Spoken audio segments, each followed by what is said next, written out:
now we can see a new world coming into view. A world in which there is the very real prospect of a new world order.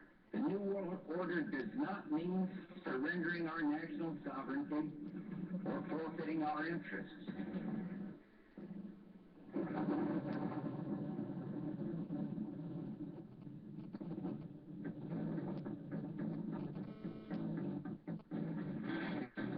He took an oath to defend the Constitution of the United States of America. By some, he's been called controversial.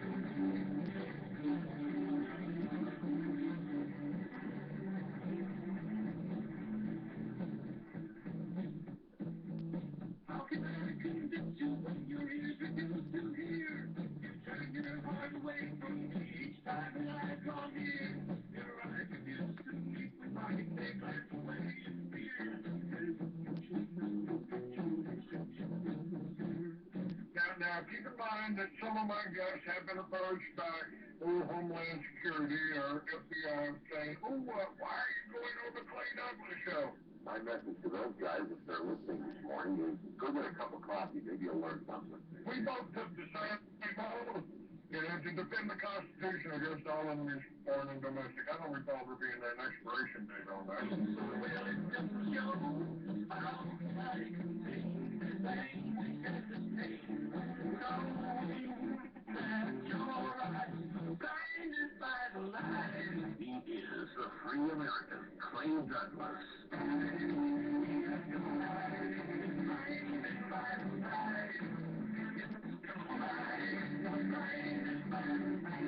Catch the Free American weekdays at 7 a.m. Pacific, 10 a.m. Eastern. Every time I think about it, the damage that's been done, the anger wells inside me till I'm almost overcome. I want to down the moon down, the sky is up the sun. For the podcast and more details, visit www.freeamerican.com or catch the podcast by phone by calling 832-999-8621.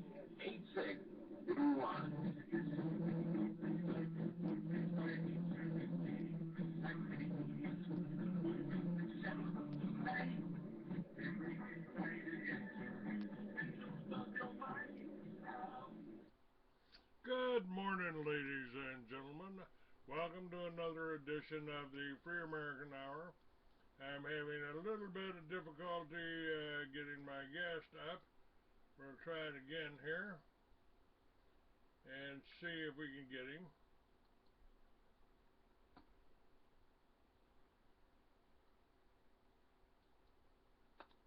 It's a hump day. Nobody for president on 2016. My guest today is supposed to be Dan Johnson. If he answers his phone, we'll have him on.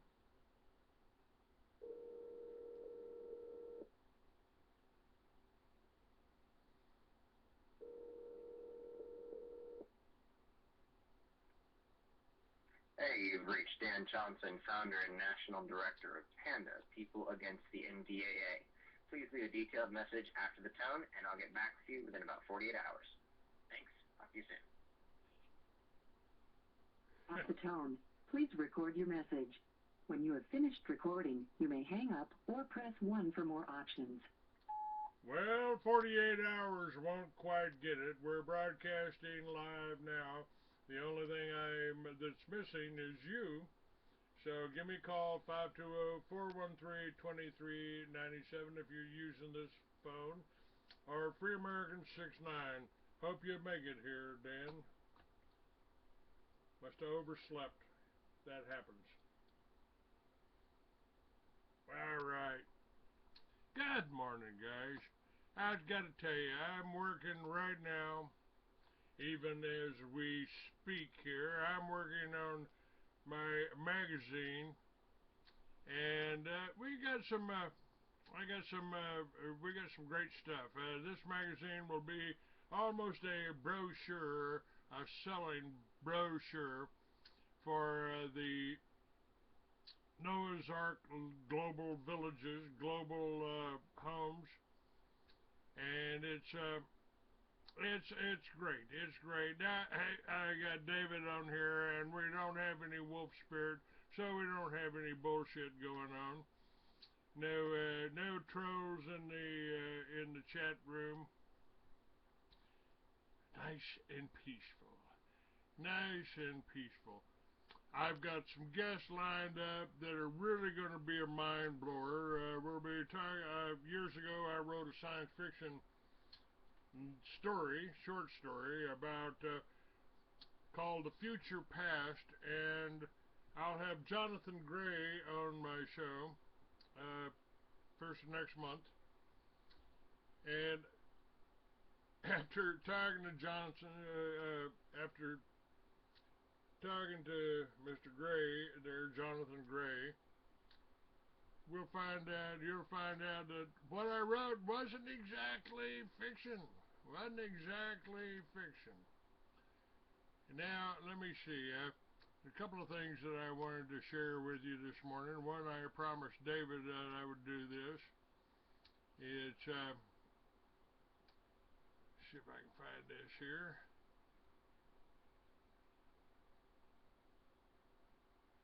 Yeah, the dark side of women. A woman was in town on a shopping trip. She began her day finding the most perfect shoes in the first shop, and a beautiful dress on sale in the second. And the third, everything had been reduced by 50% when her mobile phone rang. Hang on a second. Let's try to get this back up. Let's try it. We didn't get Crusade up either. Line was busy. See if we can get that up. This one may have worked. Yeah! It ain't busy no more. Alright.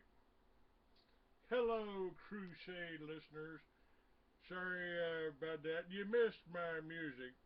Great music. Missed my intro, but you got me live here. And let you know if you're a Crusade, if you want to call in, my guest is supposed to be Dan Johnson with Panda. That's People Against the NDAA. And he didn't answer his phone, hadn't showed up yet. But if you want to call in, the number is 646-915-8774.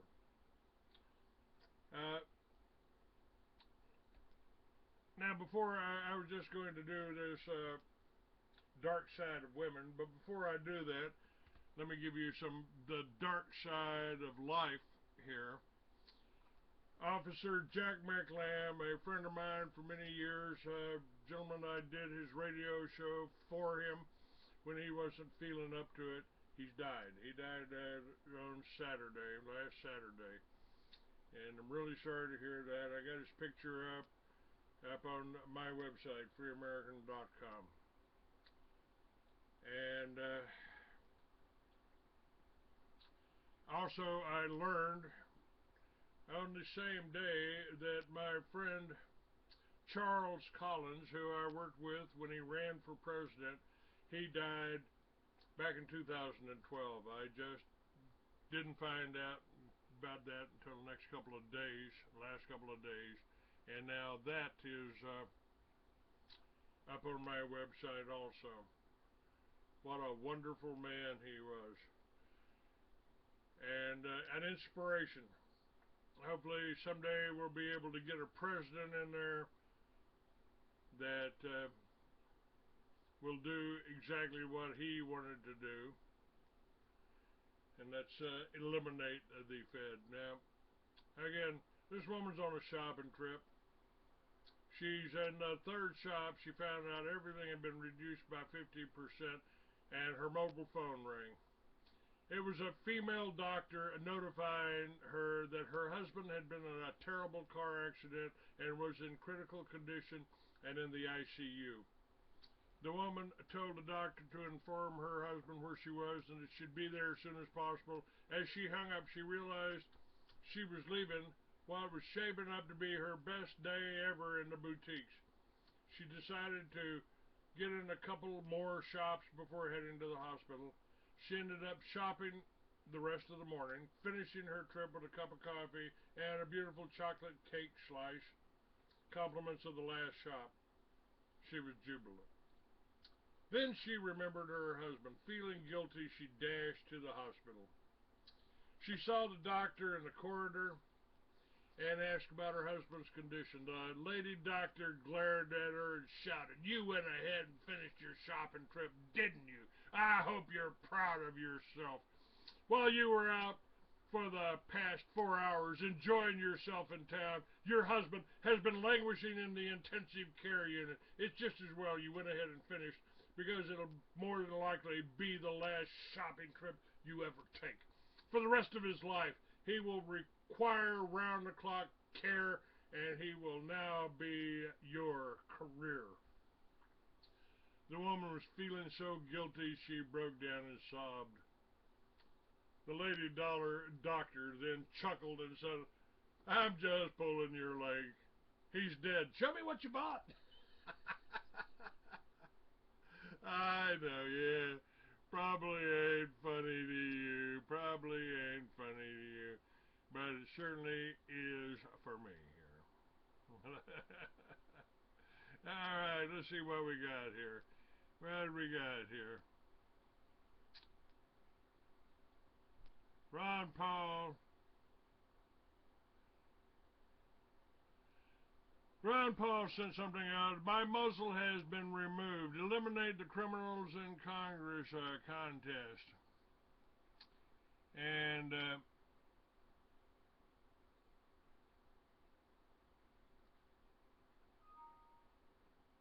this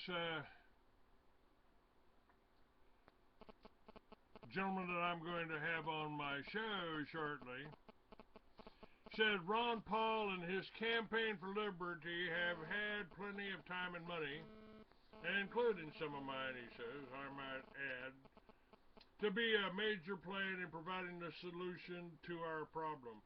He failed. It is time people stop supporting me. He says he wants to work to audit the Fed and NSA snooping and TSA groping, repeal Obamacare, and cut government spending in all areas. It's all about raising money, not about gaining control of government. These issues are symptoms of our problems, and symptoms can't be solved.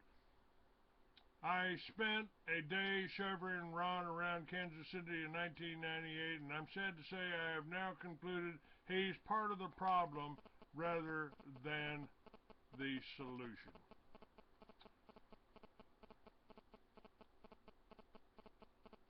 And somebody else says, "Thanks for Mr. Paul. Thank you for this revelation.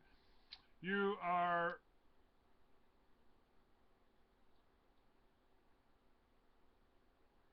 readmitting to nothing that has been readmitting something that has been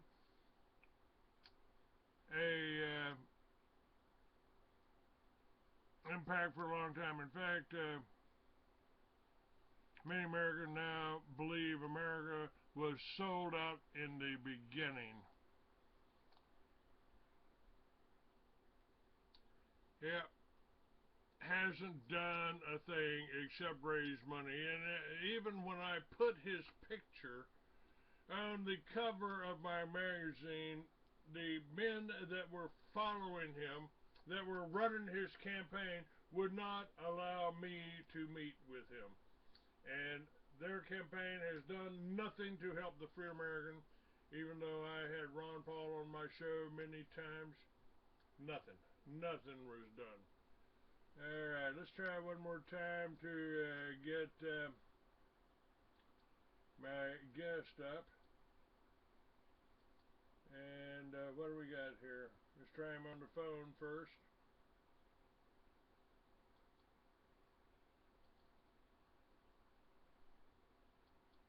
Dan Johnson is supposed to be my guest today. And I will share with you some of the stuff that he is saying if he doesn't come up.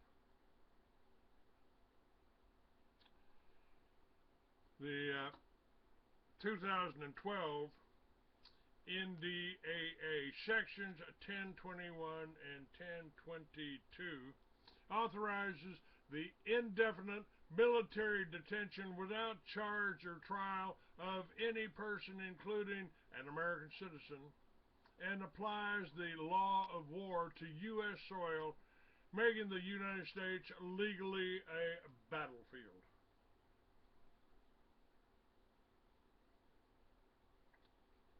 Well, this may be news to you, but not to me.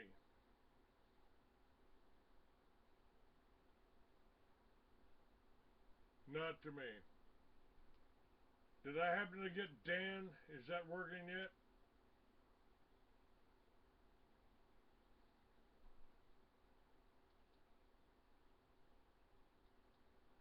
Try to bring him up again.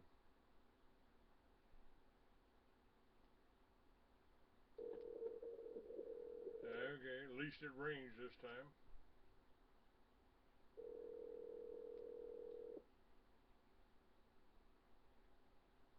I just talked to him last night. He was well aware of the show.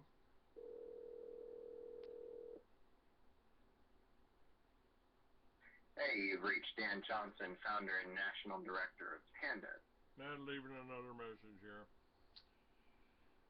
Now, in my film, True Face of FEMA, folks, I told you, I filmed the first Homeland Security meeting. Colonel John Brinkeroff was telling you that we were in for a long war. It might go longer than the Cold War.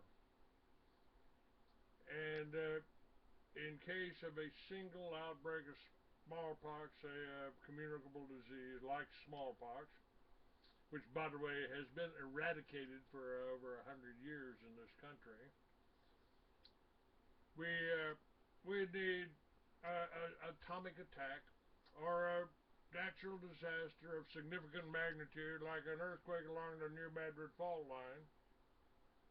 We'd need 400,000 well-armed, well-trained, organized, disciplined troops to control the American people. They put it into law in 2012. That was over 10 years ago. I warned you about this. I told you what FEMA was doing. You can still hear that and hear that lecture with Colonel John Brinkeroff and me opposing him in True Face of FEMA. Now, this PANDA, People Against the NDAA, was founded on January 29, 2012 in Bowling Green, Ohio, supported by groups across the political spectrum, including Young Americans for Liberty, Occupy Bowling Green, Northwest Ohio Conservative Coalition, and Ohio Oath Keepers.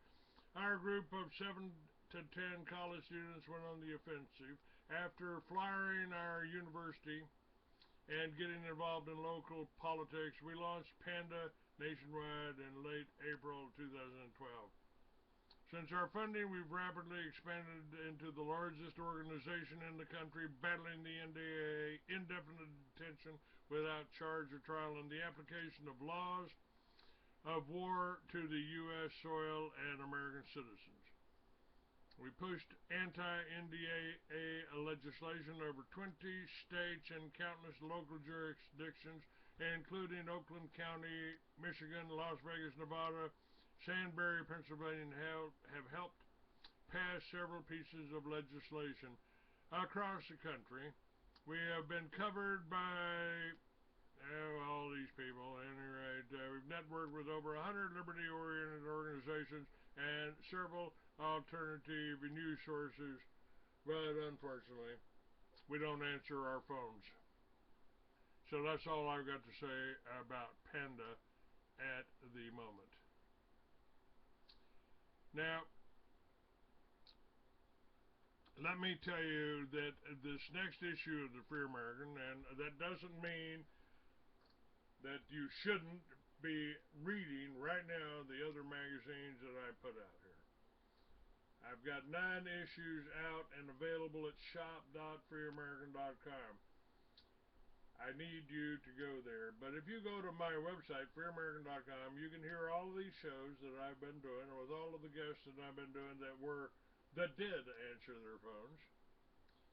And you'll be able to read about the construction of the Green Fire Global Super Homes. Now, my original plan for Liberty Villages is part of the construction. Now it's simply part of the construction of this. We've got a company in Canada that is going to make it easier for us. I've just found them yesterday and informed Noah. Noah West is the originator of this concept. Got over 130 patents, been building homes for 30 years. And we would use the teepees and yurts as temporary housing, own the land and the farms that we've got allocated and offered to us for these villages. So we've already got 400 acres in Florida. There's more land in Texas, more land, I believe, in Colorado that we're going to be putting these super homes on. Now, these super homes will resist hurricanes. They'll resist tornadoes. And a company in Canada is building the forms for us. These homes will be built with the strength of the pyramid, and matter of fact, we're probably using the same material used to build these pyramids, which was a form of concrete. The Green Fire Global Super Home is designed to be the strongest single-family home in the world, as well as the most energy efficient. These homes are engineered to withstand the full force of a Category 5 hurricane or a F5 tornado with winds exceeding 350 miles an hour, storm surges 20 feet or higher, moving at tsunami force. We're the first home builder in history to offer a full structural warranty covering such catastrophic events, eliminating the need for structural hurricane insurance.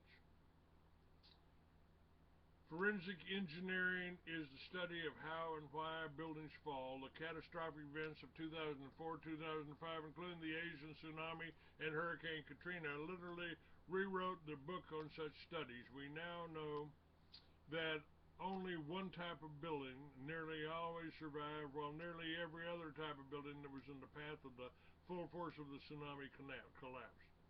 If there's anything to come of good to come out of these disasters, it must be that it showed us how not to build. Well, the illustration that they're showing here, and that you can see by going to my site, clicking on the links. While it looks complicated, the Green Fire building system is very simple. The concrete walls are formed using high-speed foam forming system. This system allows windows and door jambs as well as storm surge blowouts to be inserted very quickly. These foam forms are then pumped full of concrete and left in place to form the ultra-high energy efficient insulation shell. Once the concrete is set, a crane is used to set high-strength inverted T pre-stressed concrete beams on the top of concrete walls. Special high-density foam is then placed between the beams from above, forming a floor strong enough to hold wet concrete. The concrete floor is then poured allowed to set. The same unit is then repeated vertically or horizontally, creating infinite architectural possibilities. A Green Fire home thus becomes a single, seamless concrete envelope from foundation to roof and encasing all windows and doors. The speed of this system exceeds even commercial high-rise concrete construction systems. A fully trained crew of 4 can complete a large 3-story, 3750 square feet luxury home in about 30 working days. Roofed in, dried in, insulated, doors and windows in place. A quality wood frame home of 3,750 feet would take 6 months to as much as 10 months to reach the same stage of completion. It is this construction speed that allows us to compete in price with stick homes. While we pay more for our materials, we pay far less for our labor. The Green Fire building system is accepted universally by all local, national, international codes simply because it is constructed of two basic components that have been used for nearly 100 years. The standard steel reinforced flat 8-inch concrete wall system grandfathered into all building codes worldwide, and the concrete pre-stressed beams used in the bridge construction worldwide. This universal acceptance allows us to build anywhere and eliminates any of the problems other new systems have had. This is a virtually disaster-proof green fire home. It is virtually a single piece of structural concrete. However, engineering of the structural concrete from locale to locale in areas where flooding and high winds are not a problem, such as Colorado, a green fire home will be built for energy efficiency and environmental sustainability rather than hurricane proof. In coastal areas of Florida, where both hurricanes and tornado winds as well as tsunami storm surges occur, a green fire global super home is generally 3 stories and engineered to much higher structural criteria. Green Fire Global Super Homes designed to survive storm surge and tsunami.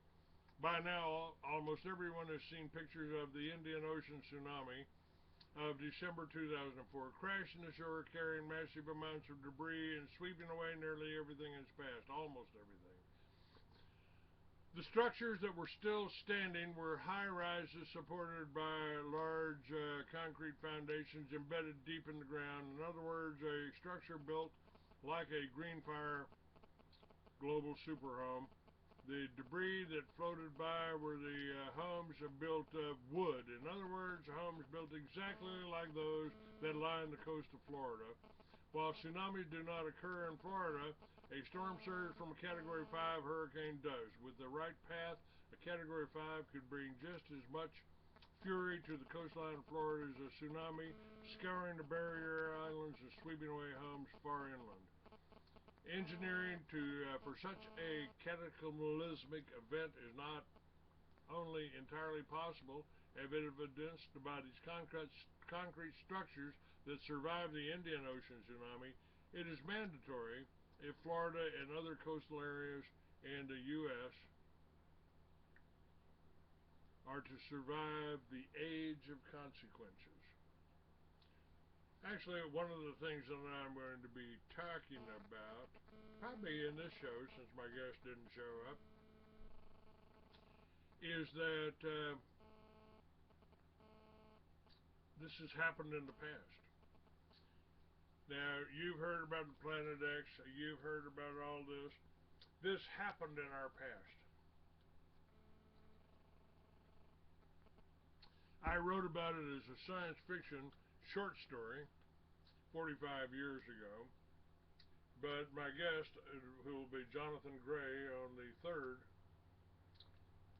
has a book out, Dead Man's Secrets, and he paints the same picture that I wrote in my fiction, sitting in a jail cell in Texas. I wrote about the past. It's called the Lucifer series. You can read most of the future past on my website. You can read the short story that I wrote. And if you buy Jonathan's book, and I highly recommend it because I'm reading it right now, and it's fantastic, he points out that we had a super civilization that built these pyramids that built these structures designed to survive this flood, designed to survive this kind of catastrophe. And what Noah West is doing with these super homes and with this whole idea of the village is pretty much the same thing that our ancient Atlanteans that built a global civilization of pyramids and power structures and world maps. I mean, they didn't think that the world was flat. They knew what it looked like, and they had the technology as advanced or more advanced than what we have today. In other words, everything you've been told about evolution and history is a friggin' lie. Let's see what we're doing in the chat room here. How are we doing over here? Okay, hey, RJ, Dr. D. Chard, Jerry, welcome. Share a link so I can buy something? No problem, bud.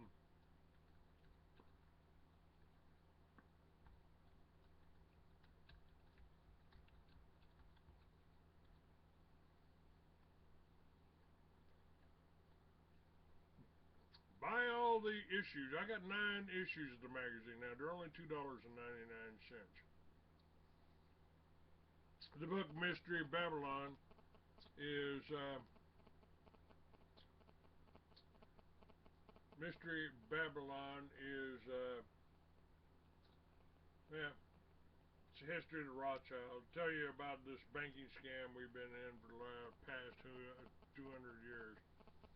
You want to talk about cannabis? I bet I can do that. I bet I could do that.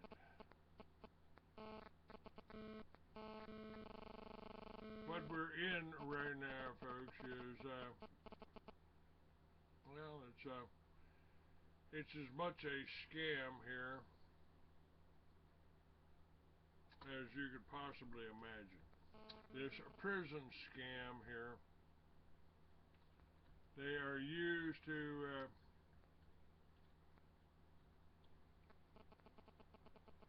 they really dumbed you down. And matter of fact, let's see if this is a part of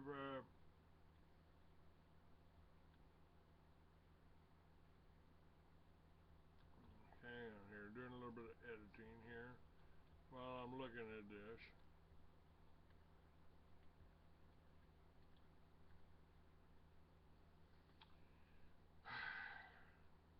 See what I can find. Frankly, no, I'm not going to talk about it. I'll share this with you because this is actually, and I talked a little bit about it yesterday, but this is the publisher's column of this magazine, and we're featuring the Project Noah's Ark, greenfireglobal.com. Let me give you guys in the chat room this.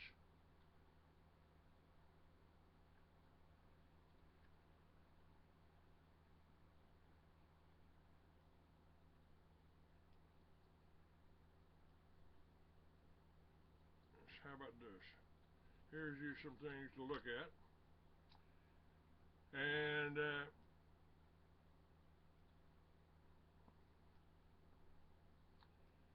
yeah, Colorado is and I wrote about this. I wrote about the victimless crimes being abolished and hemp being grown and marijuana being legal in this country, in all but 4 states: Texas, Oklahoma, Arkansas, and Mississippi, where they retained the same laws they had today and arrested everybody that went to New Orleans to get their pot from my character Solomon. They would come there to New Orleans to get their pot, and the cops would bust them coming back on the highway and throw them in jail. Wrote about that. That novel will be out a little bit later this year I'll bring that back out as soon as I finish my Lucifer series. And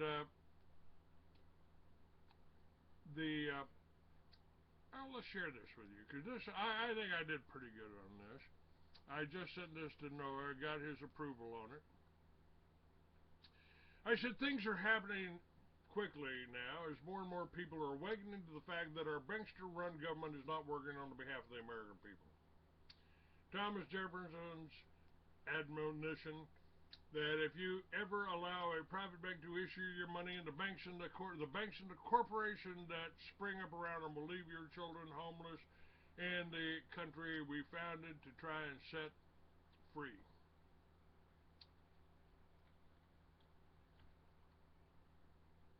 That has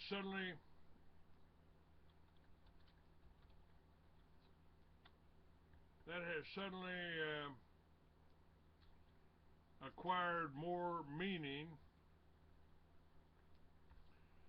for people living in these energy-guzzling boxes in our suburban neighborhoods, as millions have had their homes repossessed by banks they never heard of.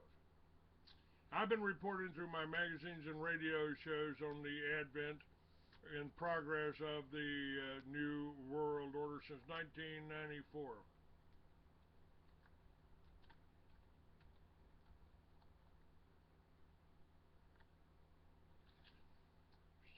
Shortly before my accident in 2004, I came out with my film True Face of FEMA, filmed at Sandia Labs with Colonel John Brinkerhoff briefing law enforcement.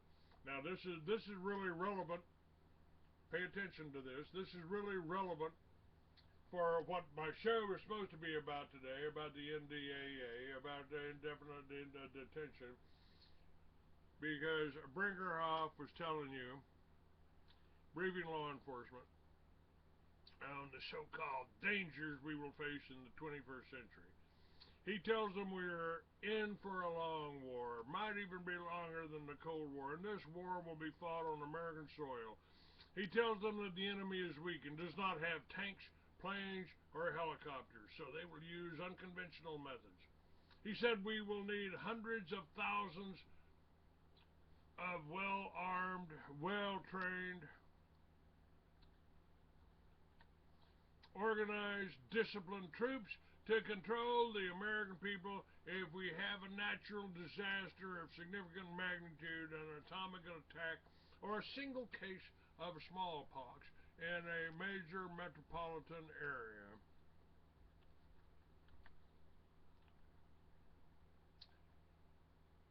Because some people just won't follow orders. Meaning, some of us will not line up on the Walmart parking lot to get a vaccination that will give us a disease that has been eradicated for over a century here.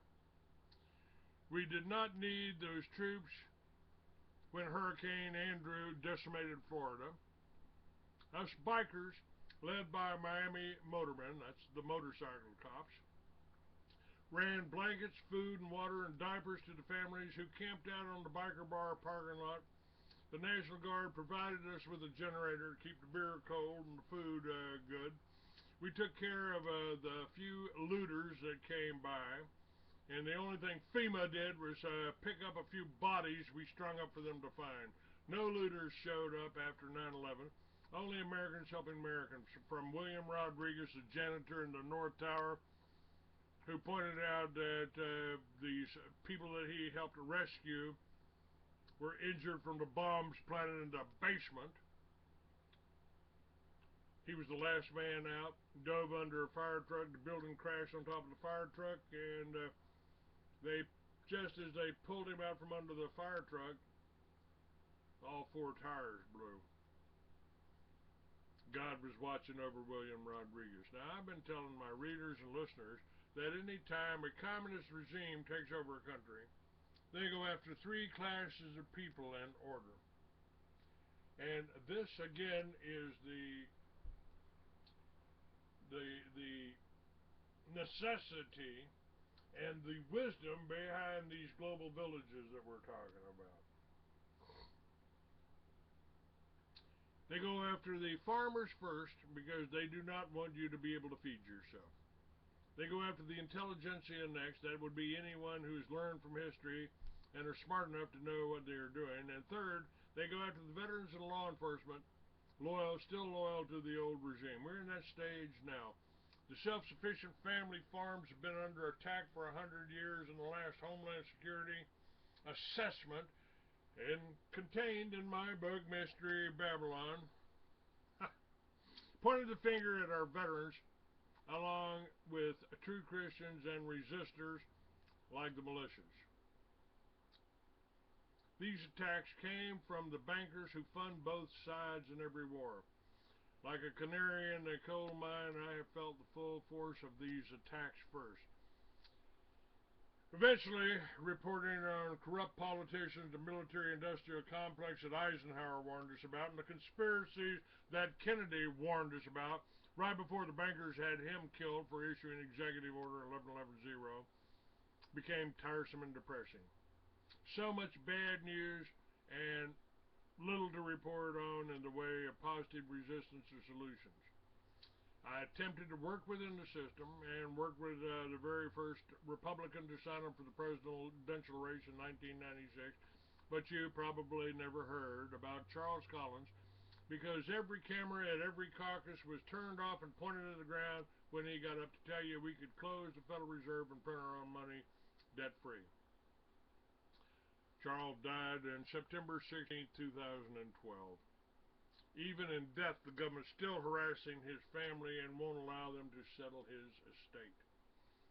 On June 4th, 1963, the little-known attempt was made to strip the Federal Reserve Bank of its power to loan money to the government at interest. On that day, John F. Kennedy signed Executive Order 11110 that returned to the U.S. government the power to issue currency without going through the Federal Reserve. Mr. Kennedy's orders gave the Treasury the power to issue silver certificates against any silver bullion, silver or standard silver dollars in the U.S. Treasury. This meant that every ounce of silver in the U.S. Treasury vault, the government could introduce new money into circulation. In all, Kennedy brought nearly $4.3 billion in U.S. notes into circulation. The ramifications of this bill are enormous. I still carry a well-worn $5 bill that proclaims proudly to be a United States note issued in 1963 with a red seal that was given to me by Charles Collins when I worked with him in his presidential campaign. With a stroke of the pen, Mr. Kennedy was on his way to putting the Federal Reserve Bank out of business. If enough of these silver certificates were to come into circulation, they would have eliminated the demand for Federal Reserve notes. This is because the silver certificates are backed by silver and the Federal Reserve notes are not backed by anything.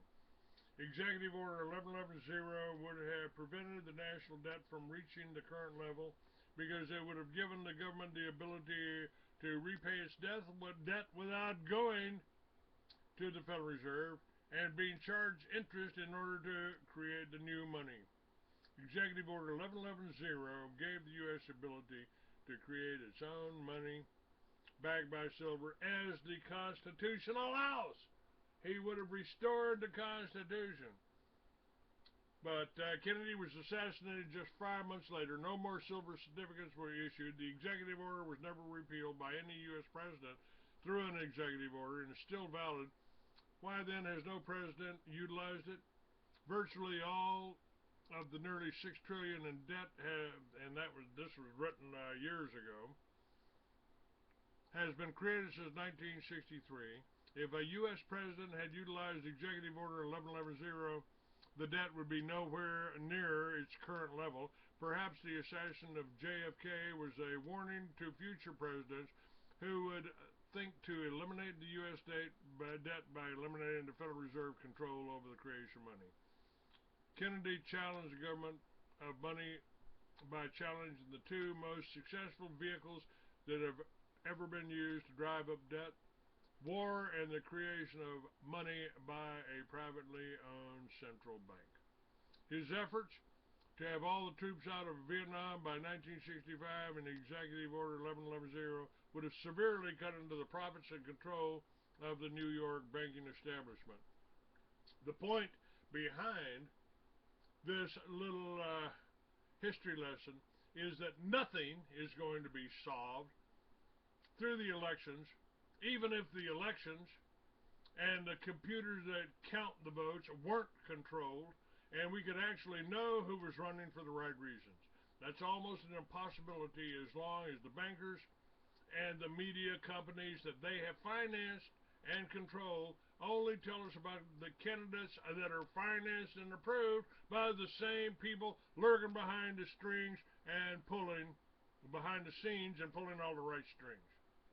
The first act of as president for Johnson was to recall the money Kennedy issued. His next moves as president involved the killing of 58,000 of my brothers in arms, along with more than 1 million Vietnamese who were never a threat to the United States. These figures are misleading. More Vietnam vets committed suicide after they got home than were killed in Vietnam. Many more died from the Agent Orange sprayed on them and the farmers in Vietnam by Monsanto. How many MIAs and POWs were never counted or accounted for? In my magazines, going all the way back to Writers Exchange in Miami, I have advertised for and promoted Rolling Thunder in Washington, D.C. every year. To this day, I have a difficult time walking the wall, listing the names of the men who did go there and never got to come home. Was that guilt that somehow my name wasn't there, or is it frustration that although my efforts publishing underground newspapers, selling peace symbols, helped stop that false flag created conflict, another false flag operation on September 11, 1991, was used as an excuse to kill more of our soldiers and millions more innocent foreigners and to gain control of oil and drugs. The use of depleted uranium has killed and damaged more of our troops than Agent Orange.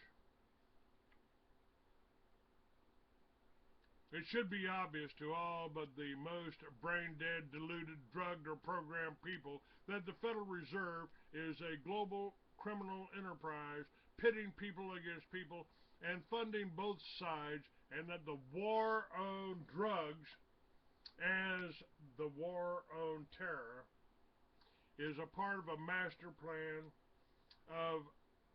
for one world government to eliminate opposition. In years past, my efforts to inform Americans fell mostly on deaf ears because the truth that I and past presidents tried to share was just too frightening to most people who have been rendered passive and submissive by the monster all-seeing eye at the top of the pyramid. They call it television. As long as they had the illusion of normalcy and the tube to entertain and entrance, they could justify their denial. Now, thanks to the internet and a few thousand who might qualify as the remnant, the time has come to reclaim what has been stolen, embezzled, confiscated, and hidden from us. While listening to this, keep in mind that the communist-affiliated propaganda agencies hiding behind the Jewish people are milking millions from Americans with fear tactics, targeting me and other patriots for promoting the militias named in our Bill of Rights as an unalienable right. Today, General Paul Valley, retired, is in the process of notifying and contacting all legal and constitutionally created militia groups around the country to mobilize on Washington, D.C. for Operation American Spring, currently scheduled for May 16, 2014, commanded by Colonel Harry Riley, U.S. Army Intelligence, retired. Here's the link. Let me give you this.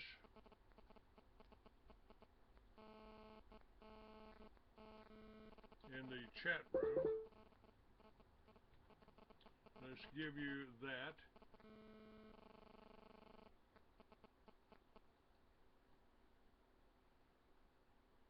Now, I see we got a few people in the chat room. If you don't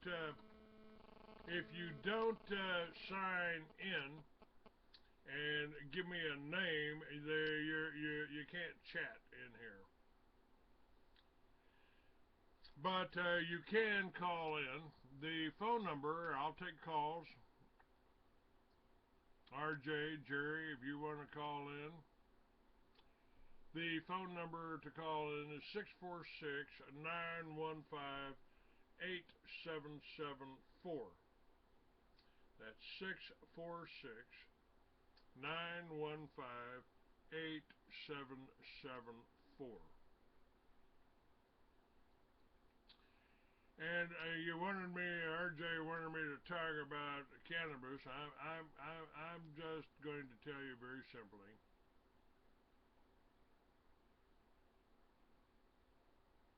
I don't know if Obama's daughters have been paid. I don't know if the picture taken of Obama with his hand down his daughter's pants is accurate. I don't know about that. And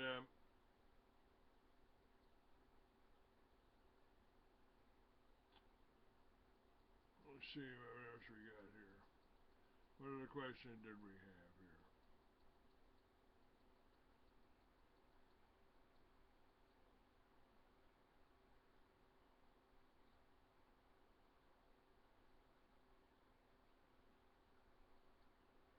I don't know about this. I don't know if Colorado is mailing weed out. I know that if somebody tried to send me some one time in Austin, and the cops picked it up and took it away, it wouldn't let me have it in. That's right.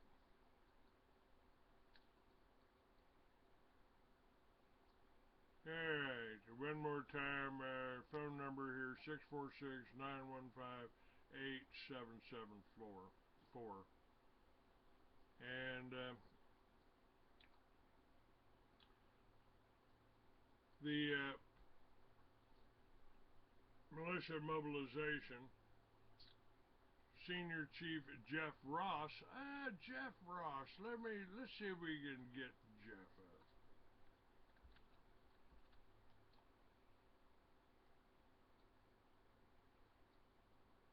We'll try this. Call dropped. Why is it dropped? Maybe it's because I got two things open here. Let's try this.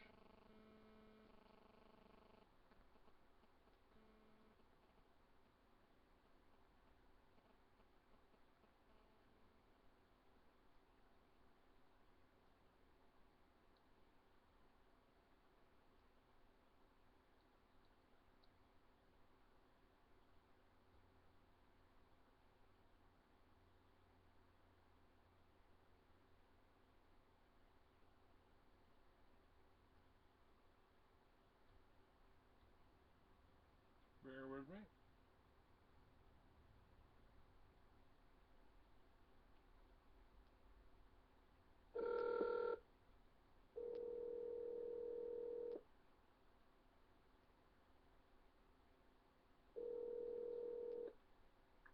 Hey, Clay. Hey, Jeff, how are you? Doing good. Everything's wonderful. Well, Mobilizing. I was just getting to read something of yours. I've included this in my publisher's column for my next magazine, and I am doing my radio show right now. My guest didn't show up. I had Dan Johnson scheduled for Panda, but I mentioned here that Harry Riley. Colonel Riley, he's the commanding officer of the event. Yeah, and I loved what I think you wrote this. that the American people are definitely facing some intensely uncertain times. We have a history of being resilient and resourceful people. However, as of the last 50 years, we have not been as resilient or as resourceful as we the people could be or should be. We the administration we the administration dedicate this group to the spirit of we the people, to that pioneer self-reliant, self-sufficient mindset that made our nation the greatest nation and the greatest people in the history of the earth. To those of us who honor and regard the spirit of the American people and our heritage, we welcome you. In times of financial collapse, we will survive and we will thrive. During times of political uncertainty, we will survive and we will thrive. When we face the worst of times and difficulties to try the souls of the bravest of men and women, we will survive and we still thrive. In times of the worst of local or national disaster, be they man-made or of natural origin, we will survive and we will thrive. We, the American people, and we are mindful of our past and our pioneering and self-reliant spirit. We are mindful of the need and the task of becoming fully and completely self-sufficient and being that example to all Americans of who we are and what Americans should be.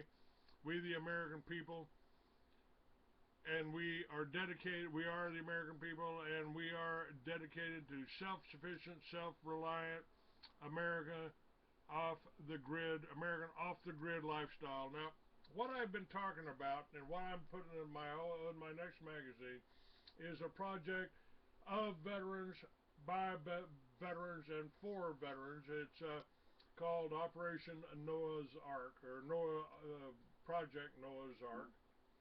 And Noah West is planning on using veterans to build totally self-sufficient, almost indestructible, withstand hurricanes, withstand tornadoes, 3-story buildings, solar on the roof, garden on the roof, living quarters on the second floor, and offices and warehouses and business on the first floor. And we've got 400 acres already lined up in Florida to do this on, and we want to do it all around the country. And that's a good plan. You know, it's what I've just been talking about on the air. I mean, they have done nothing but try to kill our veterans. They sprayed us with Agent Orange in Vietnam. They have pointed the finger in the last Homeland Security assessment. They pointed the finger at Americans, at American veterans. Right. And trying to demonize us. Mm-hmm. We're tough veterans. We don't capitulate. Yes, sir, and there was no expiration date on that oath that I took. Roger that. Well, I appreciate the call. Those are some mighty powerful words that you read to me. I wish I could claim credit to writing those, but I didn't. And but whoever did, I support them. Well, I hope you'll be able to read my magazine. The January 15th issue will be out in a couple of days. It'll have this whole plan for these villages. I call them Liberty Villages. That we're going to build for veterans and by veterans. We're trying to get set up 1% financing so we can finance these houses for 60 years if need be. They'll be indestructible. They'll be able to pass them on to their people. And we won't have to pay the fire companies. We won't have to pay the electric gas companies. We won't have to pay any of that. They'll be totally self-sufficient houses. And the cars will be electric. So, you know, they've just come out just within the last 30 days, I think. They've come up with wheels, and it just seems like common sense to me. You know, they're putting alternators in the wheels that'll charge the electric vehicles while they're rolling down the road. We've really got a good idea, like a dynamo on a bicycle. That's right. I mean, I remember when I was a kid, I had a nice little headlight on my bicycle. It just put up against the wheel. So that generated enough electricity to run that thing. And, we've had the technology for 100 years. and they've suppressed it. Ever since the bankers Mhm. took over, they've suppressed everything that we've done, and the Mhm. banks fund both sides of conflicts. The banks created the whole Cold War, Mhm. and we've what I've said here is veterans are not our problem; they are our answer and our salvation. Both these Well, I officers, could, Valley and Riley, uh, right. they reflect the growing awareness in our military and our veterans that I've discussed in Mhm. this article. Mhm. And with me, it's pretty simple. If we grow our own food and generate our own power from everything God gave us, wind, solar, Mhm. magnetism, water, and gravity, we don't need Mhm. the government. We don't need these banks for nothing. We can be totally self-sufficient here. Technology's here. I agree. Tell me All about right. what you're doing. Tell me about Well, you. I'm at my day job right now, so I got to get back to my work, and so I'll call you, or you can call me again maybe on Sunday. How about that? That'd be fine. You call me when you got the time. I'm usually here just working at the computer. And You I got it, Clay. I appreciate the information that you put out, and hopefully we can come up with some ways to work together. If you just let people know about the Free Mhm. American, about these Noah's Ark project, these Mhm. self-sufficient villages built for veterans and by veterans, I would really appreciate Mhm. it. And we've I got to can do work that. together. We I'll got to do work. it. All right, Clay. FreeAmerican.com. Thank you Thank, very much. Appreciate it, Jeff. thank, Bye thank you, bye. sir. How about that? How about that? Son of a gun. Got a day job though. All right. Where we at? Hey, Henry. How you doing? All right. What do we got here?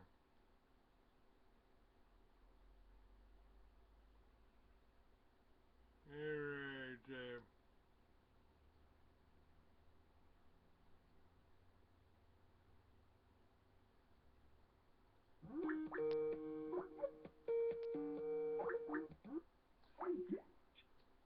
Hey, hello, Paul. You there? Yeah, Yeah. yeah, How you doing, bud? pretty good. When was that show supposed to be? When was our show? Well, right now. I mean, I got you on the line. I ain't talking to nobody else. But let's see. Okay. Your timer was real good. My guest didn't show up today, but I do have you scheduled for. Let me see here.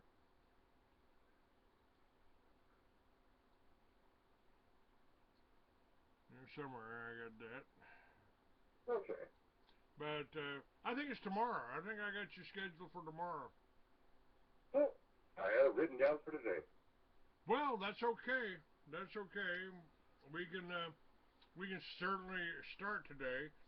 Paul, I'm working with, and I've just been talking about this on to begin with. I have hooked up with a gentleman by the name of Noah West, and he has something called uh, the Noah's Ark Project, or Project Noah's Ark. And Yeah. what he has done is kind of carried my concept for Liberty Villages to a little higher level. He is, let's see, I got it here. Hold on a second. Yes, I do have you scheduled for tomorrow, Ah. but that could be my fault here. But at any rate, he has designed these homes and individual homes that he calls Noah's Ark Project or Operation Greenfire. He's building the world's strongest home, energy independent, self sufficient, built by veterans. got a solar on the roof, got a garden on the roof, built out of concrete almost in a single piece, so it's as strong as the pyramids. It'll withstand 350-mile-an-hour winds. And he wants to build them by veterans and wants to do a village with them. Wow. And it's kind of what I've been talking about because, you know, they don't want us to be self-sufficient. They don't want us to be independent. And all these homes would be built not connected to the power company, generated its own power, got water collection in the basement, tell Colorado to kiss your ass. Yeah. And What about these situations where in Florida and California they're going in condemning homes because they're off the grid? that's right. That's simply your police state in action. That's all it is. They don't want they go at. I've told everybody now. Anytime a communist regime takes over a country, they go after the farmers first. They don't want you being able to feed yourself. They've been at war with our farmers, trying to entertain them with money, trying to give them the GMO modified seeds. You know, Monsanto's motto, unofficial motto, is "No food we don't own." Yeah.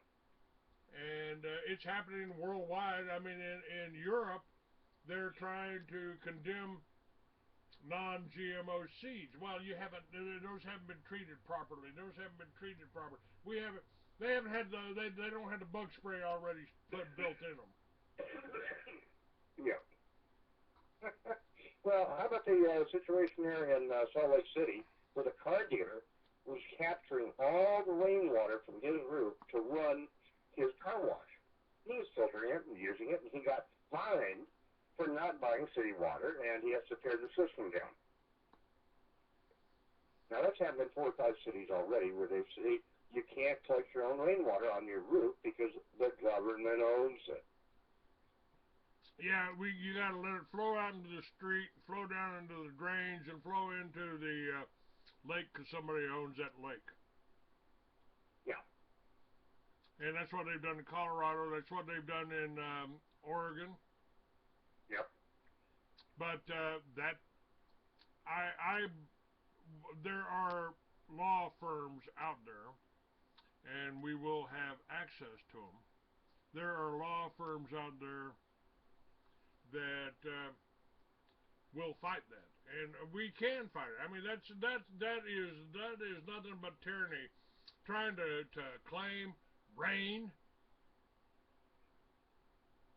You know, I think rain's a good thing. Rain's a good thing. You know, rain waters the corn. Corn makes the whiskey. Whiskey makes my girl frisky. You know, that kind of thing. Oh, yeah. We're on the same page here. I just had some silly questions there to throw at you, and I wanted to get your response. I mean, yesterday there was an article in the news, on the underground news, that a family with 7 kids had the kids all taken away by child protection in Texas because one of the children was not in school during normal school hours, and therefore they're a nuisance to the community. You know, it wasn't too bad, but a few weeks before that, another homeschooler was approached when the cops came to the door with CPS and said, "We have to search the school." We said, "What school?" "Well, this is a homeschool, isn't it?" "Yeah." "Well, we have to come in and search to make sure you don't have any knives, guns, or any kind of medication. We even asked for where the children might reach them. And if you handle within 500 feet of a school, that's a felony." Well, Paul, speaking about Texas, up in Arlington, where I started my first head shop, the a group there got together and were growing their own food, and they have I think they got a website, and they called it the Garden of Eden.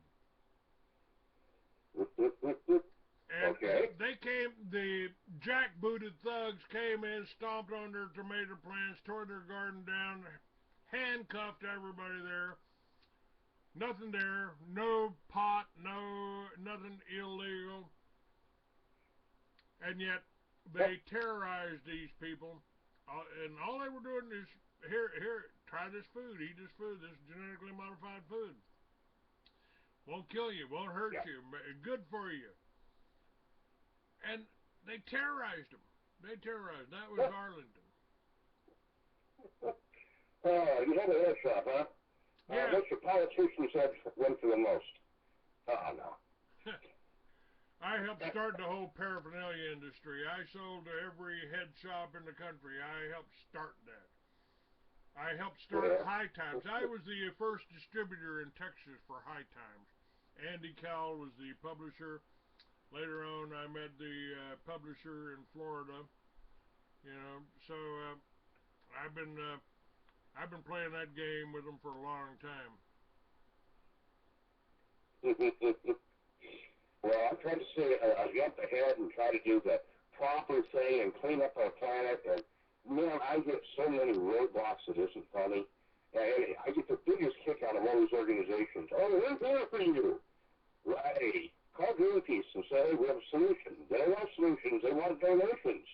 I just got another one a few minutes ago from the EDF, the Environmental Defense Fund. Now, I called them up in Washington and said, hey, I'm an inventor. I can clean up all these messes. Are you guys really interested in cleaning it all up, or are you just trying to get donations so, you know, you can support yourself? We can't answer that on the phone. But that's pretty typical.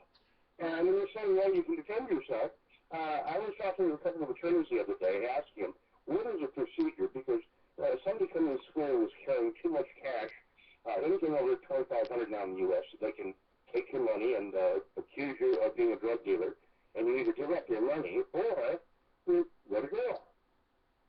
Now, if you give your money up and you go and fight it, it costs $10,000 to $15,000 to get your $2,500 back. Yeah.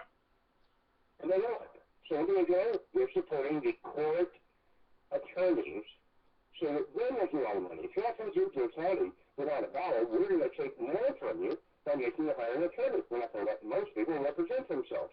So this means all these court guys, when you ask your judge, Your Honor, do I have the right to speak? No, your attorney does. And then you turn in the courtroom, and this is in court record in Utah. Who do you work for?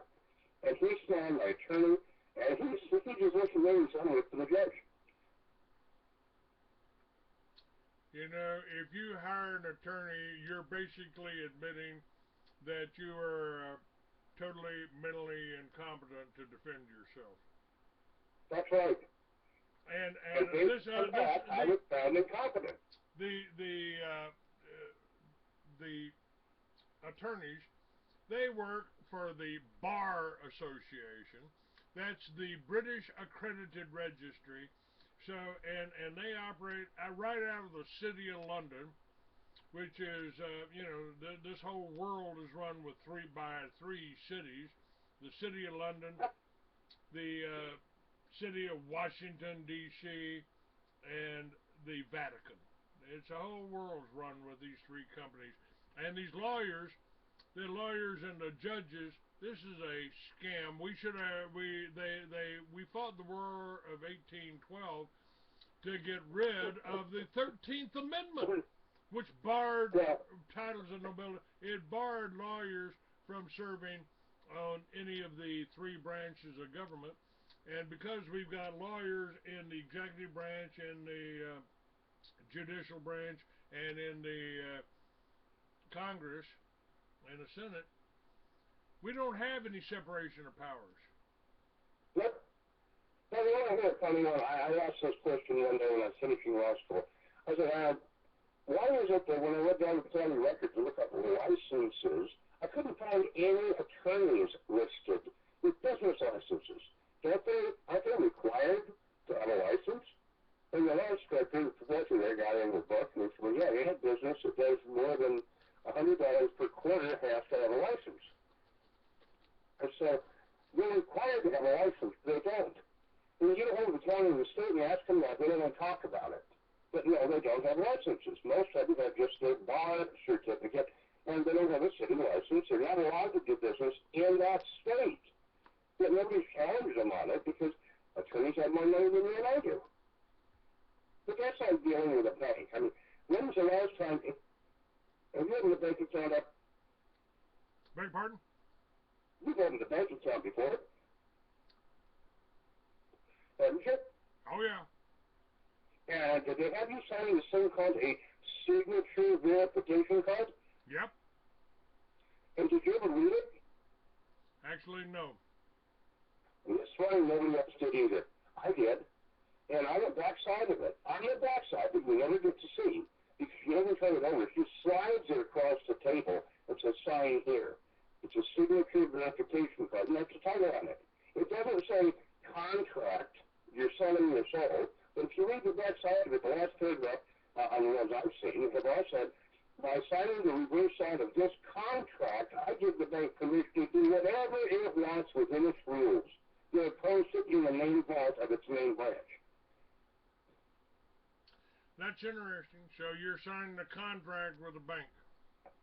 Yeah, and you don't even get a copy of it. Now, I thought when I went to law school, I asked them. They said, yeah, if you sign a contract, you're supposed to get a copy of it when you sign it. And you do have 24 to 48 hours, in some states longer, to actually cancel the contract or demand the rest of the contract. Now, they don't give you that option. They just get you to sign it under false pretenses. It's called fraud. And then after you've signed this fraudulent contract, they end you. Well, the banks are our main problem, and that's one of the things we're trying to do here is start a non-profit bank. We can play by within their certain rules. It's kind of like my friend Dr. Jake Wade. I was giving him a hard time. I said, Jake, I just learned that your church and Timothy Bible College is a 501c3 corporation. Doesn't that mean that they control you? That that you can't talk about this, you can't talk about that. They can tell you what you can say. He said, well, that's true of most 501c3s, but not mine, because I wrote mine. And they didn't read it either. Yeah, that's the biggest problem. People really don't read what they're signing, and they have no clue as to what they signed away until it's too late. It's like the bullshit in the courts where you go in, you couldn't have it all done in 1 minute, 2 minutes. You say, I'm not guilty, bang, let's get on with this. Or if you say guilty, and they don't give you a sentence. They want to postpone the sentencing until later because you have the right to a new trial if you don't agree with it. But if it's after 20 days, you don't. So if they can wait 21 days before they sentence you, now you can't go back on the trial. You can only go back on the sentencing. So they intentionally stall things out so people are losing their rights. And people don't know that. And the attorneys who are getting paid should tell the people that they don't. Attorneys, I have never found, I shouldn't say, I found one honest attorney, but he's dead. Nothing by that. But all the rest of them, I'm not. There's been one crook after another after another. They all work for the court. They work for the courts, and the courts and our law enforcement Yep. are all working for the bankers. And you know, I mean, I probably overused Thomas Jefferson's quote: "If you ever allow a private bank to issue your money, the banks and the corporations that spring up around them will leave your children homeless in the land we conquered." And that's exactly where we are here. But it's not just here. It's all over the world. I mean, we have the same problems right now. Even over in London, people can't even defend themselves. I watched a video the other day you would have laughed at. They were chasing a speeding guy. They finally got him trapped. And they can't put a gun on the guy in the car. So they're over there with gun trucks hitting these windows. The guy drives off. Yeah, keep hitting the windows. Now, it'd be good if the cops didn't have guns, because then they wouldn't be out running around just shooting innocent people. But, and then the thing I mentioned to you the other day, that Obama was saying anyone who has ever seen a psychiatrist or taken drugs could not have a gun. I said, whoa, that just eliminated all the cops. because they have to see a psychiatrist and we've got every year. So they can't take those either. I like the new rule. That's yeah, that might be. You know, the laws are such. If we had an honest system, if we had on a true justice system, then we the law's on our side. Anti-government. I'm not anti-government, man. I'm the most pro-government guy you got out there. I just want the constitutional republic, the kind that was guaranteed me by the Constitution. No, I like to just see the same rules apply to everybody. And that means if we've got to get stuck with Obamacare, so should Congress and the president and everybody else. I'm sorry. This is just way out in left field. And I don't know if you've read the entirety of the unit. I've only read it once. The Obamacare bill. The part that got me was the dimitude. I had to look it up on the what is dimitude? Do you know what it is? Isn't that the Muslim thing? Yeah, you got it. So if you're Muslim, you don't have to pay anything for it because the infidels have to pay for it. And it's like, what? So if you join their church, you don't have to pay for Obamacare. But I don't believe in their church. Well, then you got to pay these horrible prices. I'm saying there's supposed to be separation of church and state there. They lost something again. Well, we lost that when we let a Muslim in. I mean, actually, you know. I'm not against any religion or group or organization.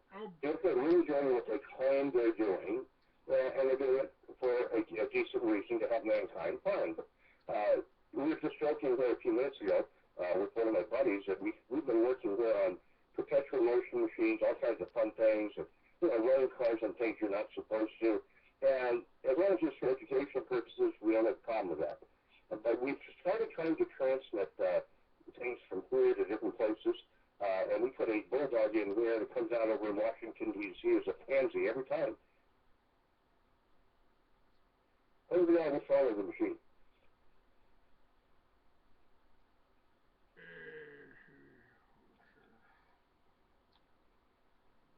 Okay, well, I'm supposed to go. I'm trying to find something here. Wilson Kirk, by the way, is a gentleman that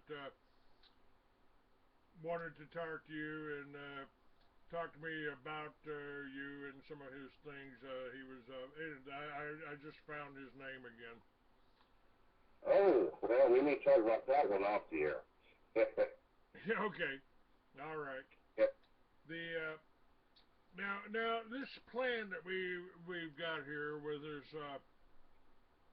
I mean, it fits in with everything that you've done and you were doing. I mean, Noah West would like to see electric cars running, and I got no problem with that. He talks about the Tesla electric vehicle, and the fact that with these wheels, I mean, the vehicle becomes self-charging. You don't have to plug it in ever. Well, the U.S. was a Joey Act, but not in the United States. You have the 1951 National Security Act, which is what's been really messing me up for 36 years. The government says you may not have a vehicle that gets more than so much efficiency, and if you say it's a 50 to 60% range of improvement, you're fine. The minute you go above that, it is automatically owned by the National Security Agency, and the government takes it, and you don't get a damn thing for it. You don't need a thank you. So I can sell my technology in all the other countries in the world because they all have interest in having clean air. And they all want to get better mileage. They like to use plastic as a fuel or aluminum or battery acid. Instead of something stuck in the ground. Paul Pantone, clean air. You want to give people clean air? You know what that would do to the doctors, to the medical industry? That'd put them out of business. Yeah. Now, let's talk about this.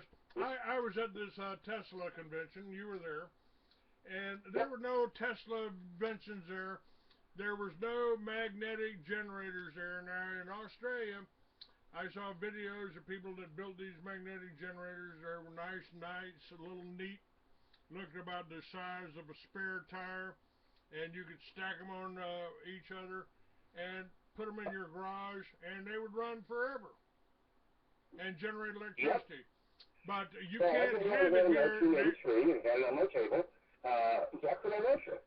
And I just didn't mention it to you because you're all enough trouble trying to sink your teeth into the geek. I mean, here we got an engine and you can put anything in the fuel tank and it's going to run, and nobody wants to believe it. And at home, I've got a this whole generator sitting on a table just spinning, and my girlfriend and my son, a few other people came by and played with it, and 2 days later, my girlfriend came in and said, that machine's got to go, and I go. I said, why? She said, oh, God, the government will come in and kill us. If they know you have a perpetual motion machine, that's against law. So I took it apart. But could you build them? Oh, yeah, I'll let on. Could you run a car on water? Absolutely. Look at Stan Myers and a few of the other guys, Dingle and those guys. They had cars running on water, so did I. But when I realized it was against the law, I took it apart. And we don't want clean air in this country as far as the government is concerned because they cannot control it. And how many billions of dollars a week do they get supporting Congress and everybody else in there from oil companies? So they'll keep passing whatever the oil companies want. it's what a racket, right? I mean, not only is the banking a racket, this whole energy thing. I mean, the banks finance the energy company. The energy companies are corporations that sprung up around the banks, and they're all there to pull money out of you. I mean, God gave us the sun. God gave us the wind. We colonized this whole country, settled this whole country, farm to farm, ranch to ranch, town to town, with windmills. Well, 25 minutes ago, we started advertising about Colorado and building those beautiful homes, and I'm 110% behind it, and if any of those people want to come down and come through private training with me, I'll go ahead and hand out some of the ideas of how to build a better community. But to be involved, I don't want to get involved with anybody in the U.S. I'd rather deal with foreign countries where we are building a couple of communities or existing in India, Africa, and over in China. Because over there, they want good, sustainable communities. And the politicians seem to be open to it. But that could also be a front, just like they do here, and they offer big rewards like the X Prize and all these things. And when you say, I want to use a geek, they go, oh, you're not qualified. Oh, that won't work. We will not even allow that. TV stations, oh, you're Paul Pantone? No, I can't put you on TV. No, we don't want to show anybody getting good mileage. If we show anything above what the government says, we'll lose our license. So I want to know that every brick wall or cookie is here. Now, the funny thing yesterday was when the banks are refusing to give loans to people who want to expand their businesses in Colorado so they can sell legal marijuana, which pulled in, I think, $1 million in the first 3 hours. They won't do that, but yes, they'll launder money all day long. Yeah. What's the deal? I've talked to a woman that called me, had 40 acres in Colorado, and she was having a hard time making a living. And I said, "You're in Colorado, man. Grow marijuana. Sell the marijuana." She said, "We can't here. We don't have the water for it. They won't give us the water. Yep. They won't let us have the water." Yep. And you know, it's just like the medical marijuana thing.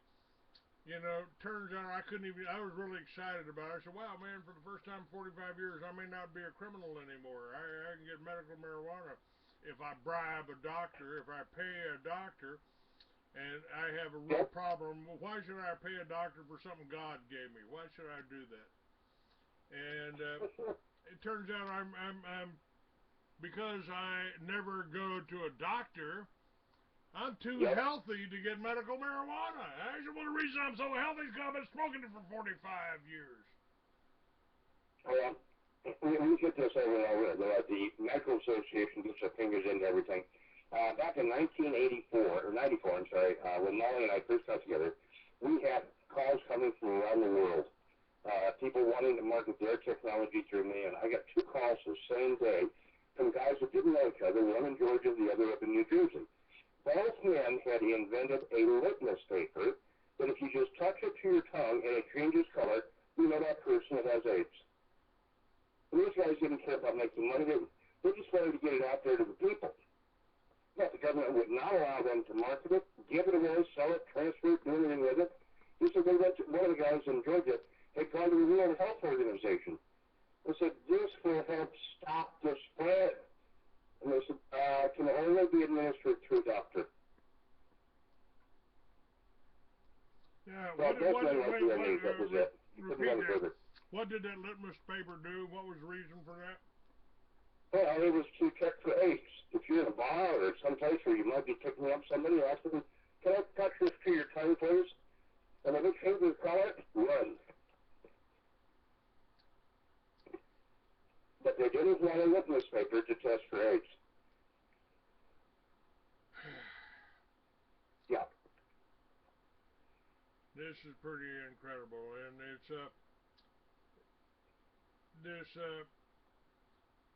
now what have you been to my site yet? Have you looked at this Operation Noah's Ark or the Noah's Ark project?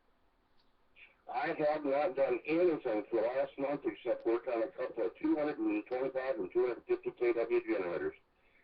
We should have them up and running this week. We're about $2,000 away from having that. So once I get another dealer or 2 signed up or we sell some more plans, I will have those engines running. So we're getting close.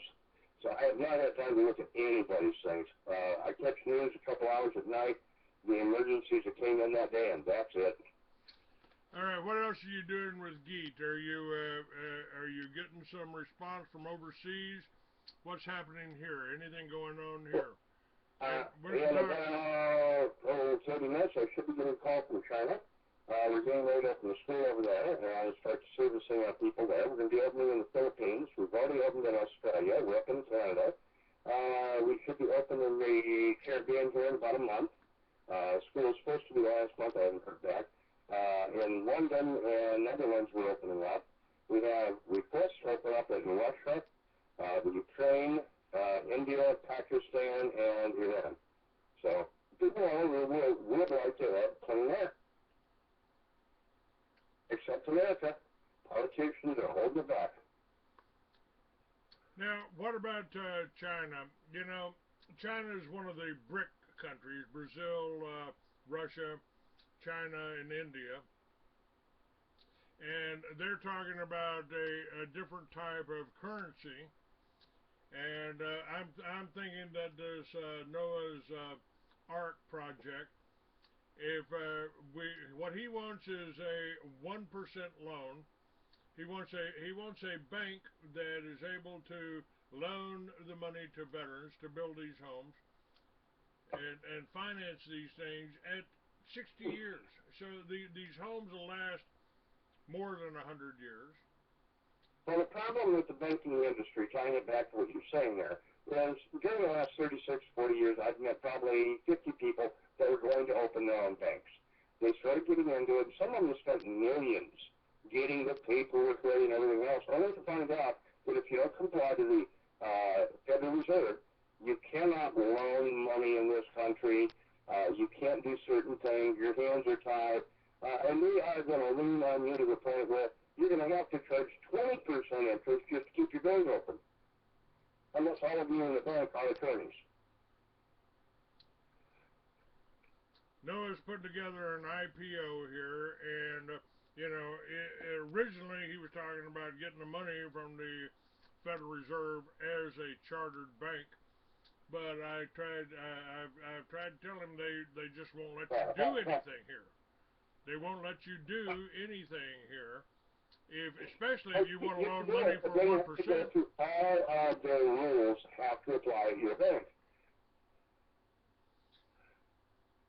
Now, if you go back to 1931 or 32, when the IRS got in and said all safety deposit boxes are property of the IRS. You're allowed to rent one or use it. If you have a gun or ammunition or money in there, it is owned by them unless you can prove by serial number number or the serial numbers on the bills or the guns, that you actually own that gun. It belongs to them if you ever try to remove it from their bank. So you might have $100,000 tucked away in a safety deposit box. You go in to get it, and it took you a lifetime to earn it. But if you didn't have the serial numbers written down somewhere else, it isn't your money, it's theirs. Do you know about Keish in Iran, Keshe? He supposedly invented a flying saucer. He's got a number of inventions. He was a nuclear scientist, and he's from Iran, in Iran. Yeah. What do you know about him? All I know is that there were some things put on the internet a while back that he wanted to bring that into the United States, and Obama said no way. It would be too disruptive to the nation. So obviously at that point, my ears went up, and I said, oh, that one must work. But he is sharing it now on the internet, open sourcing it. It's the Safety Foundation. You can go on there and look at it, but if you try to build one and sell it, you will be in deep trouble. So what a magnetic motor. If you're going to build it, I'll show anybody. They built it in Australia, didn't they? I mean, do they still have it there? I mean, I said you could buy it in Australia. Do they still have it there? No, I believe that guy's gone too. The guy who was running his car in the Philippines on water is gone. We had a couple of kids down in, I think it was Brazil. They were building an over-unity device that you put one volt in, you get 50 or 100 out. I mean, it's just phenomenal amount of power. And within just a couple of days, they were busted. So if you got something that works, the governments worldwide will shut you down because there's too much money in oil, in road tax. In Uganda, when we sent a guy over there with a diesel engine, and he went straight to the government. If we can give you better mileage. And they said, and who's going to pay us that $19 a gallon road tax? Well, you know, I said I believe the reason that UFOs are so top secret is because the government doesn't want you to know that we could have lunch on the moon and be back here in time for dinner without using a drop of oil. Yep. And yep. How did let's go back almost 100 years. How did Lindbergh get across the Atlantic Ocean in a Cessna? I mean, in a small plane. How did that happen? I mean, this was worldwide news. You know, flag waving. Parades. New York and Paris. You're not supposed to think about how he did it. It's just the fact that he did do it. I mean, that's like all these government programs. Yeah, we want to clean up pollution. There was a comment from Obama back in 2008. If it was the last thing he did, he was going to find a way of shutting down all the coal-fired plants in the United States so they wouldn't pollute. Well, 2 weeks ago, my son was over there in Kentucky, and he took Lori demo engines, and there's a group of guys from the oil industry and the coal industry there, because they just laid off all these poor coal miners. And he pours in about half a cup of coal dust into the fuel chamber, pours in an equal amount of water, shakes it up, and starts the engine up, and no pollution. And all these guys are looking at each other going, did you see what I see? We can use coal for fuel in a gasoline engine. How come nobody in the world's ever done this before? Well, nobody ever asked. I've had people bring me all kinds of junk when they come to school. They don't like coming to school and paying for it, but they're going to bring their own fuel. Hey, can you bring this? Can you bring that? How about liquefied pig manure? Well, no matter what we've had done, it all works except for antifreeze and synthetic oil. Those are the only two fuels we count so far on the planet we can't use.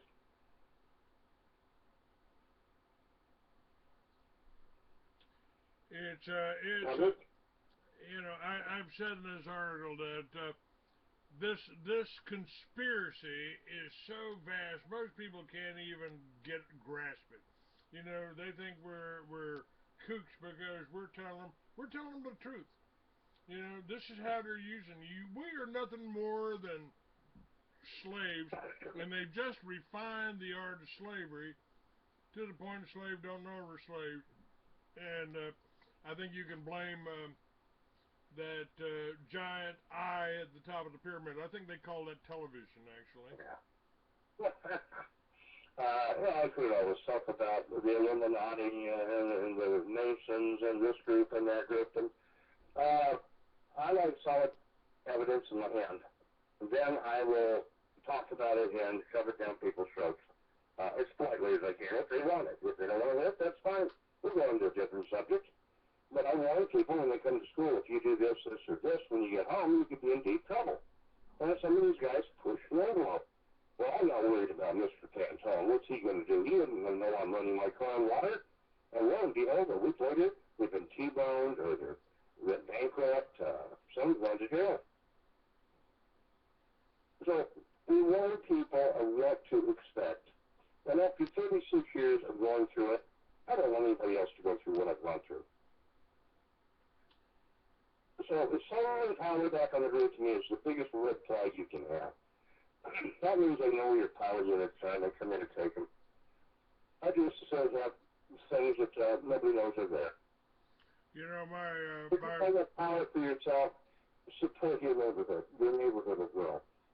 If the power goes out in the neighborhoods, people will come to you like moths return. In California, that used to happen to me all the time. Up in the hills where we lived, how often did we get power outages? Some on mine over in Garden Valley area where I live, some of those would be 4, 5, 6 days long. Now, I always had power. I up the generator, what's the house? Well, we had power, we had it. We had battery backup, and we enjoyed life.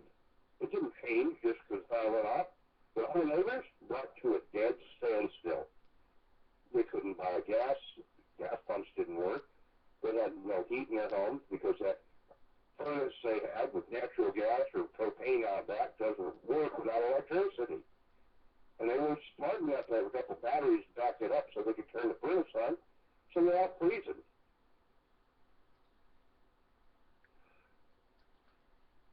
Being prepared is really important, but be completely prepared. I don't know. Have you ever gone through an event where you lose power? That's what we're trying to accomplish with these green fire homes by putting the solar, everything self-contained right there, everything that you need to survive, heat, cooling, 5%, less than 5% loss. The concrete walls are the best insulation out there. It's he's been doing this for 30 years, building these kind of homes, and he can't even get a bank account. He can't get a bank account. He says he's got to go through corporations, got to set up corporations, got to do all this, you know, shell shuffling, you know. What shell's the P under, you know? Yeah. Well, I have to do the same thing. I don't have a driver's license. I can't open a bank account up. If I buy anything, it'll be confiscated. So I don't know anything. Different people own a lot of phones, and they're nice enough to let me use them. That's the only way I can exist. This great government has done it what it can. If I walk into a car dealership and say, my name is Paul Pantone, I want to buy that car, the minute they punch my name in the computer, I'm sorry, we can't sell you a gas cap. Get off the property. I've actually had cops pulled on me for trying to buy cars from the car dealership in Utah. So, no, if the government doesn't like what you're doing, they make life as unbearable as possible. One reason I'm allowed is because I do know how to run on water, and if anything ever happens to me, there's going to be 500 websites worldwide that all pop up with how to run your car on water. Paul's final gift. You know, one of my father-in-laws, my middle father-in-law here, his name was Sheriff Babcock. Sheriff was his first name, and he worked on the Aswan Dam, and he was a big ornery old sucker. He could fix anything. Had a welder on his truck, and he built a Pogue carburetor. He got the patent on it and built a Pogue carburetor, put it on his truck. was building one for my future father-in-law, Lloyd Conrad, Colonel Lloyd Conrad, and two guys in black suits showed up. Hi, Mr. Babcock. Listen, we need you to take that carburetor off of your car there and destroy that one Yep. you're building for your neighbor. Yeah, what happens if I don't?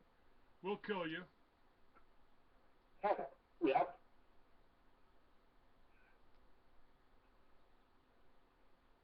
And he said I believed him. I said, "What'd you do?" He said, "I believed him. I destroyed it. I took it apart." Oh, jeez. Well, welcome to America. In 1931, the Congress got together. They were worried their income from the oil companies would be disrupted by Mr. Pope. So they set up the Fields Research Institute in Tulsa, Oklahoma. And that whole company, all they did was keep changing the formula on gasoline so that it would mess up every carburetor that tried to be patented. And they would tidy up the legal things until they could get the formula changed. And that happened with Fisher, Pope, Tom Ogle, all of them, one after another. The one that finally stumped them was Geek. Because here they were playing with changing the formula of gasoline before they realized this thing will run on pickle juice, Mountain Dew, coffee, battery acid. I mean,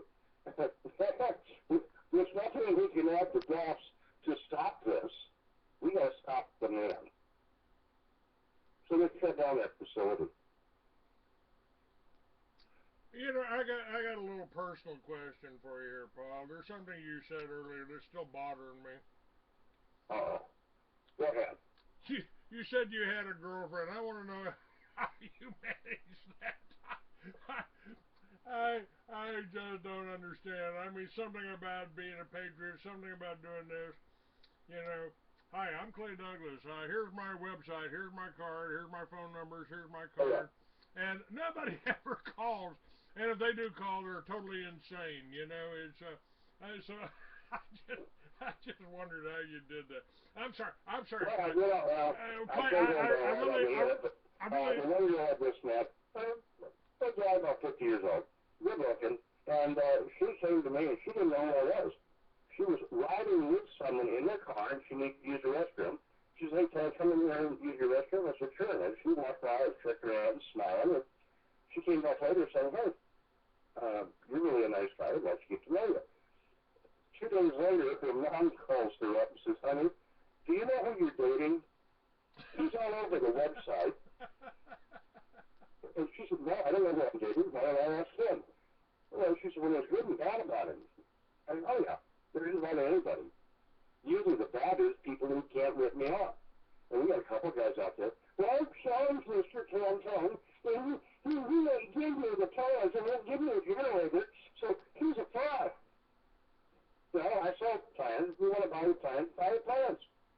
And anybody listening to your show said it's 250, I'll knock it down. If they say they heard me on a Clay Douglas show, I'll knock it down to 250. If they do it right now. Because I would give you the money to throw big into. Now, as far as the other little girl trying to move in, she's only 32. I've had them from 21 years old, now I say 18, and they want to move in. Now, I'm not trying to find a lady in my life because I know damn well if I had one, the government's going to come in and mess with the relationship again. It scares them all off. Well, I had somebody call me up the other day and said, they really like what I'm doing, like this, like that. And I said, well, maybe, you ought to come by. We'll take a ride on the Harley or something, get to know each other. Oh, I can't ride a Harley. Oh, I won't ride a Harley. I won't. Okay, goodbye. Yep. I am what I am. Either you accept it or not. And, I guess, run like hell when I find out what I do. Oh my God, the government's going to come after me. I don't want to be there. But some of them, they don't mind. Hey, that's what you do during your work hours. No problem. Well, this is a people call and say, well, the government's looking for me. Look, if the government's after anybody, they're after me. I'm not going to live in fear. And, it's like being afraid of a terrorist. Hey, you got more chance of being getting eaten by a great white than getting killed by terrorists in America. Yeah, I see a photo one time in California. It was really funny because the little girl was house cleaning for me. She looked really good, and she said, "Can I have a party and invite some friends over?" I said, "Sure, no problem." Next thing I know, I'm on my garage with the stereo going, putting stuff away, and I keep hearing up the driveway. Finally, I open the garage door up. My 720-foot long driveway is covered with motorcycles all the way down. Uh-oh. She didn't tell me how many friends she was bringing over, so I go out onto the deck, lock the garage up, and when I walk out there, I didn't know that all these guys of different colors would throw a party together. But they all had different coats on. I'm looking at about 200 bikers out there, and they've all bought their own barbecue pits. They've got all kinds of, you want beef, pork, chicken, whatever, it's on the rack. They were perfect gentlemen. I'm sure there were a couple of arguments. They took it out in the yard and pumped out a little bit, but they did no damage to my house, my property. They were just decent people. Yeah, everyone I've ever met just about has been, you know. They, I mean, a Harley's my life, man. That's my sole transportation. And, anybody that's afraid to ride a Harley, they shouldn't even come around me. Shouldn't even be around me. But,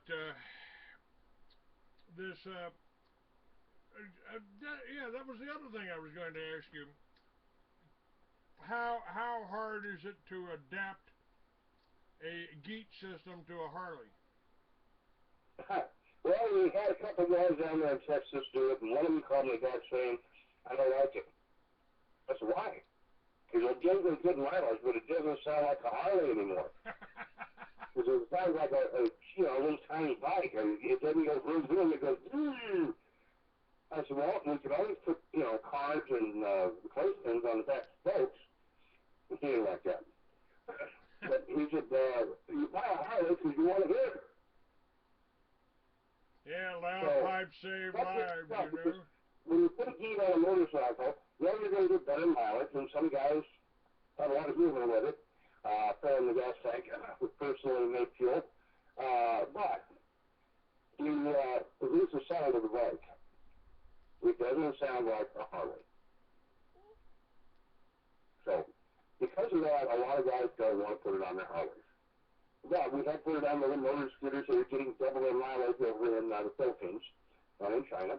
And I'm looking at that market as 600 million bikes a year are built. If we can double the mileage on every one of those in Asia, and they have 90% less pollution, that means they can breathe air. Well, maybe I could get along with a Harley that sounded like a BMW, you know. I mean, well, it depends how much you like the money in your wallet. Of course, if I got more than 100 miles a gallon, the boys wouldn't be able to take a leak every 100 miles, you know. Well, you just get to the bathroom first when you pull into that stop, because they're all going to be out on your bikes. Now, when do you have your next class going on here? I hold classes now every day. Classes are 4 days long. One person, or if they want to come and bring a couple of friends, they can come together. But it's one person at a time, or one group at a time, and we do one class every 4 days, or 5 days. So you come in, you spend 4 days here, and you're on the road.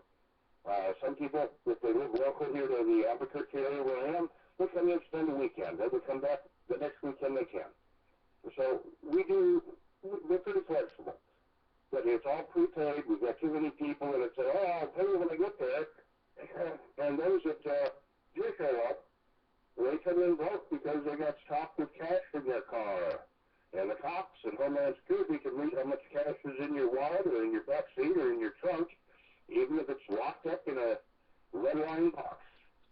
I've heard that some banks won't even take cash as a payment for a mortgage. Is that true? I think so, guys. Huh? I read the same thing. No, it's gotten done. My son had one bank account up, and because he deposited $10,000 into his account, they closed it. Well, we can't have anybody making big deposits anymore.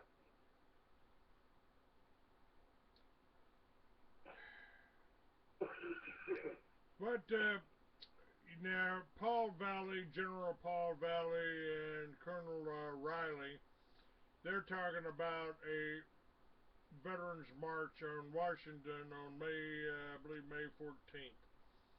And when we had 1 million bikers show up in Washington, I said the only mistake they made was not just riding up to the Capitol, arresting all of these congressmen and the president and Stan, and these generals and colonels now are talking about doing exactly that on May 14th. I mean, all of these. It's still a hanging offense for treason. I mean, all of these congressmen and the president are guilty of treason with just what we've been talking about. This whole oil company, protect the oil company, protect the banks, don't let anybody generate power, don't let them do anything that's good for the people, I mean, you could, somebody were just, my neighbors over here were just talking about, we used to, they were talking about a filter, oil filter made out of toilet paper, and you could, all you had to do is pull the toilet paper roll out and throw it away and put another one in, and you never had to change the oil. What about that? Tell me about that. That was the old plain filter, and there's a lot of variations to it, but yeah, it was that simple. It just didn't take off. The quality of some of the toilet paper wouldn't be suitable. It actually would plug the whole thing up. So there were some problems with it. They should have sold the toilet paper with it, and a special toilet paper so that you could make sure you're getting the right filter. Now, if you look at the flip side of GEET, if the government were to use its brain instead of its wallet for a minute to think, well, we might have a little 2-year slump in here, but if every piece of equipment today on the planet was obsolete and could be modified, how many people would it take to build all new trucks, all new cars, locomotives, ships, and everything else? You could put that many people to work, double the price of oil, and still make all that money and all the extra money from putting everybody back to work, and give me a penny a piece for every piece of equipment on the planet, and you know what? I wouldn't be able to spend it all. That would leave them all the rest of that money they could make. Yet, they're so dumb, they'd rather be killing people with pollution and supporting doctors and other things. And, they've got their agenda that they have that they want to change. Change is difficult. All right, Paul, we're out of time, but let's continue this tomorrow. Let's do. I've got you scheduled for tomorrow, and I gotta share this with you. Special request here. I mentioned this at the first. This is a dark side of women. A woman was in town on a shopping trip. She began her day finding the most perfect shoes in the first shop and a beautiful dress on sale in the second. In the third, everything had been reduced by 50% when her mobile phone rang. It was a female doctor notifying her that her husband had been in a terrible car accident and was in critical condition and in the ICU. The woman told the doctor to inform her husband where she was and that she'd be there as soon as possible. As she hung up, she realized she was leaving what was shaping up to be her best day ever in the boutiques. She decided to get in a couple of more shops before heading to the hospital. She ended up shopping the rest of the morning, finishing her trip with a cup of coffee and a beautiful chocolate cake slice, compliments of the last shop. She was jubilant. Then she remembered her husband. Feeling guilty, she dashed to the hospital. She saw the doctor in the corridor and asked about her husband's condition. The lady doctor glared at her and shouted, "You went ahead and finished your shopping trip, didn't you? I hope you're proud of yourself. While you were languishing out for the past 4 hours, enjoying yourself in town, your husband has been languishing in the intensive care unit. It's just as well you went ahead and finished, because it'll more likely be the last shopping trip you'll ever take. For the rest of his life, he will require round-the-clock care, and he will be your career now." The woman was feeling so guilty she broke down and sobbed. The lady doctor then chuckled and said, "I'm just pulling your leg. He's dead. Show me what you bought." Oh, God. Okay. All right, we're out of time here. Paul Pantone will have him back tomorrow. And folks, go to freeamerican.com, check out shop.freeamerican.com, get the magazines. The next magazine will be done in a couple of days here, or at least by the weekend. The January 15th, it'll have the whole story about this thing that we're doing. And of course, my website and my magazines all have links to Geet. God bless you, Paul. See you later. Okay, God bless. Bye-bye.